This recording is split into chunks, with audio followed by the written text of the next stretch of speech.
Hey everybody, welcome back to James Draws Everything. This is James, and you know what we're doing today? Continuing drawing every country in the world's flag back to Africa. They just keep pulling me back into this place, and today we're going to be doing the country of Eswatini. It's got another one of those African countries. Just has a fun name to say. Maybe not as fun as Djibouti, but that's setting the bar pretty high.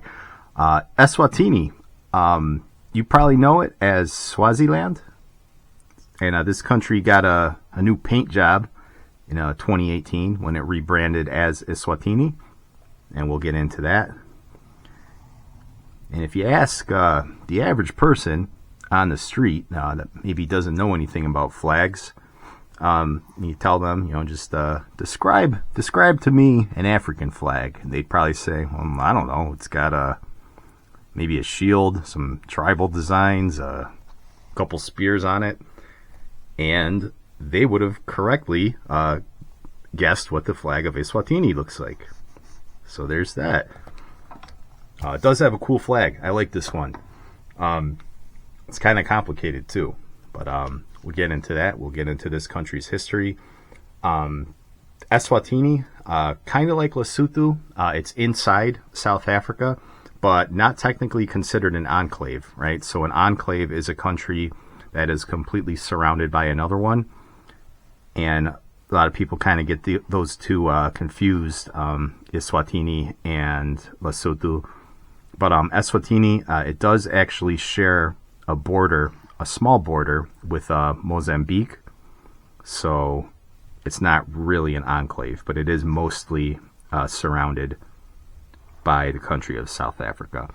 And due to that, it has a lot in common with South African history as far as like the British ties. It's kind of like its colonial makeup, its people, but a little bit different. So we'll get into all of that here. So a Swazi kingdom, and that's where the name comes from, Swaziland, the Swazi people, is formed around the 18th century. So this country has a fairly homogeneous makeup, right? But there are white Europeans there still, but mostly Swazis, like as far as their African population. And that's, again, where the name Swaziland comes from.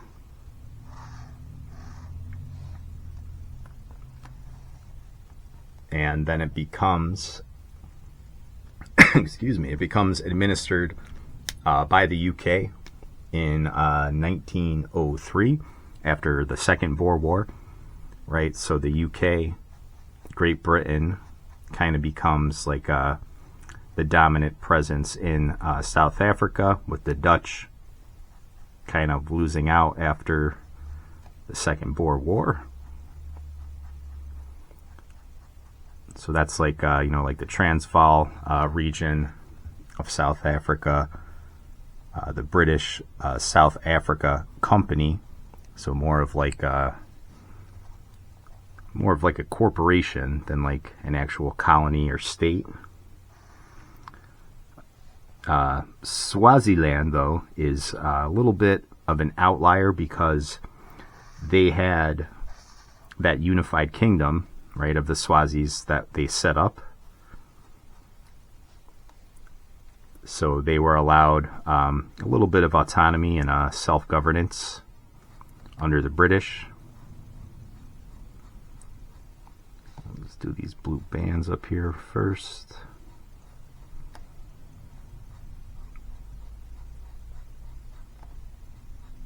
Okay.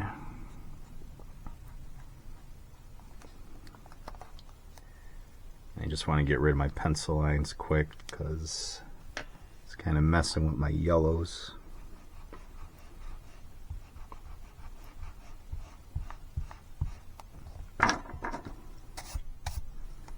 Alright, maybe just hit this one more time.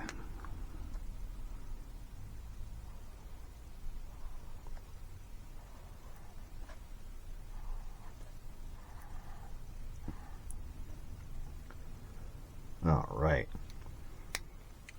So South Africa gains independence. Not really like a full state yet. Sort of still like a company in the British Empire. But a lot of Africa is receiving their independence a little bit later on, namely the 1960s. And that's when Swaziland gains independence, 1968. And they are, or were, an absolute monarchy for the longest time. The King Mswati. There's been a few King Mswatis, and I believe they're on like the 4th or 5th now, I forget. And the country, it has had some problems with like democratic protesters being against, the absolute monarchy that exists there. So they do institute some constitutional measures in 2005. So still an absolute monarchy, one of the few remaining ones in the world, but kind of leaning a little bit more towards they were an absolute monarchy. They're leaning towards a constitutional monarchy. I might have mixed that up there. If so, forgive me.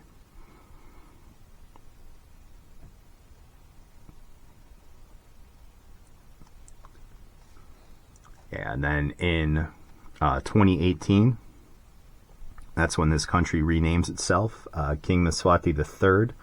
Yeah, so they're on the third one, and I forget if they were all Mswatis or if there was like a couple different ones. I don't recall.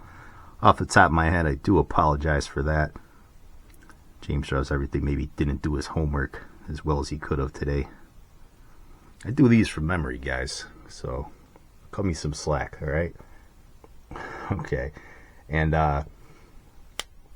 yeah, so that's when they become Eswatini. Again, a cool name for a country. And the King Mswati III, I believe he is still there today. He's actually been in power since 1986. So pretty long time there. And I know I talked the other day about Belarus and Lukashenko. How he's one of the oldest not oldest, but longest running world leaders. And Eswatini's got him beat, but it's a little bit different, right? Because you can't really compare like an absolute monarchy to like a state that holds like presidential elections, and it's a little bit different. So, and here's where we got to get a little detailed here. So I'm going to bust out my really small marker here. They've got little like spearheads behind this shield. I got to wrap those up a little bit. And this one doesn't have a spearhead on it for some reason. And we just got to outline these. I don't know if they're feathers or leaves.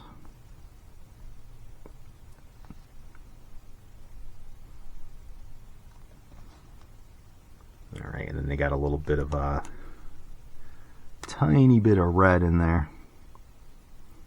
So channel that inner Bob Ross James, that beautiful red on that turquoise blue, beautiful background.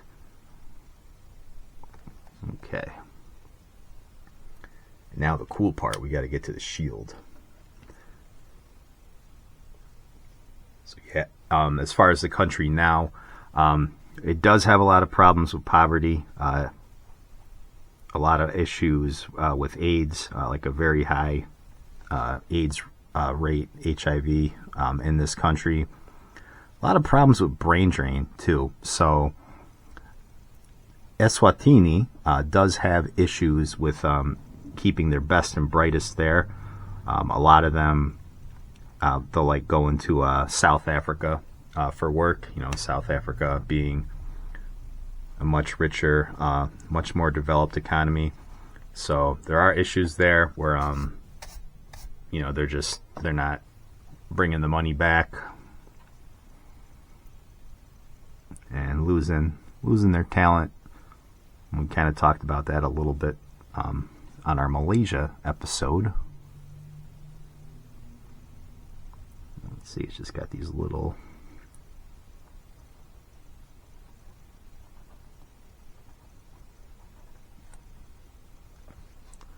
Actually, I might bust out a slightly bigger marker for these. Let's see how that works. Okay.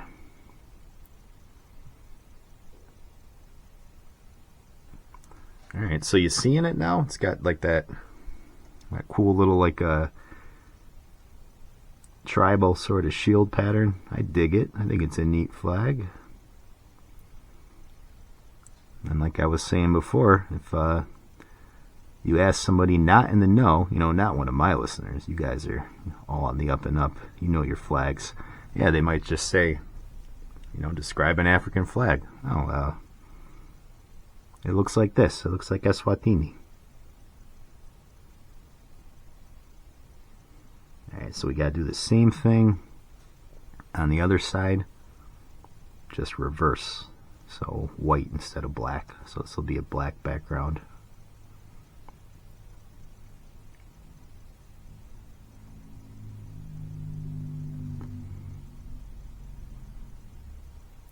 And we'll just color the rest of that in.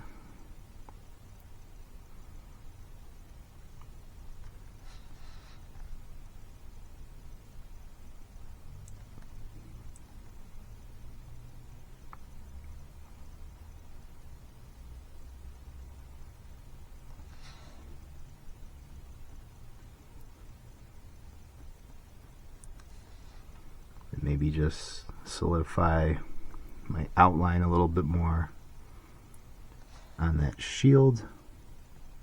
And then just go over this border in here just one last time. Alright, so that works. And we're not done yet. So we do have a background color. We got that red. The red, of course, represents the struggles, the blood, the heavy metal, independence of the country. And then I might just need to use my ruler here just so I can keep that nice and clean where it meets the yellow. And same thing up top.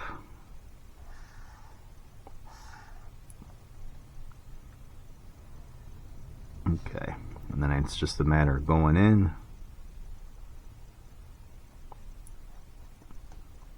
and just filling in that background where them spears are.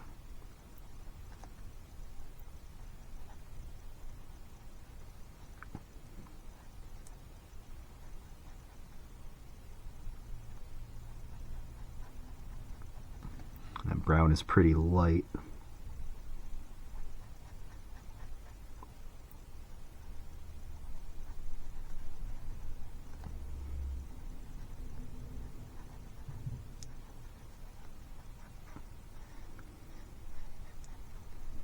Might go back in and just pull out that brown a little bit more, maybe hit that with a slightly darker one. Alright, same thing on the other side.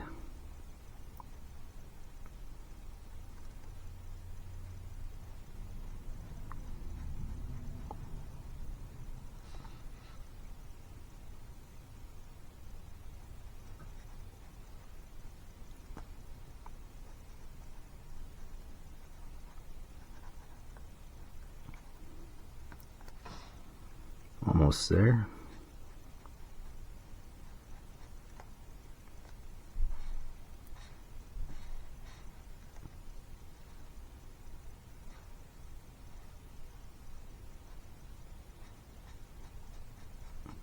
Voila. Alright, so I see just a couple couple more spots I gotta hit. For the most part here, I think we're pretty good.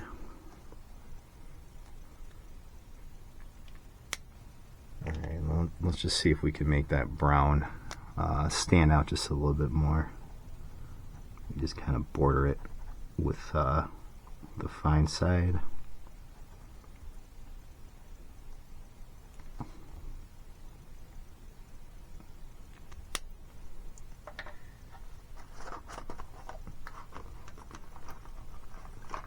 There's another, because these things do kind of have a tiny little shadow on them, so we're just gonna hit that with a green. Right, reverse on our color wheel from the red. Much better, those pop out a lot more now. Okay, cool. Good. Alright, so what does the flag mean? Alright, so the blue, that's peace and stability. The red we already addressed. The yellow, those yellow bands, the mineral resources of the country. And the shield and the spears and the staff. Yeah, so you got two spears, one staff. That represents protection from the country's enemies. And then the black and white of the shield represent the black and white people of the country living in peaceful coexistence. Although I don't think there's really a lot of whites there anymore. Maybe in like the colonial days, but I think most of your white African population would be in like neighboring South Africa. So that's Eswatini. So we're just going to go ahead and finish it off.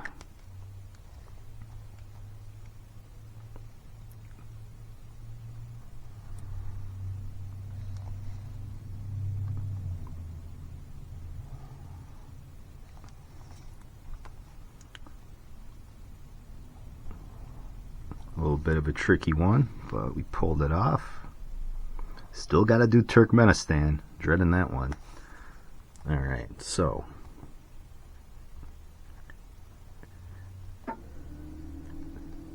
Eswatini, aka the former Swaziland, and I just want to do a couple more.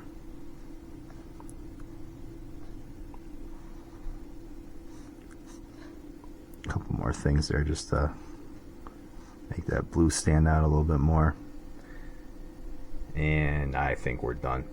Alright everybody, so that's Eswatini, and let me know what you think. Like, comment, and subscribe, and I will catch you on the next video.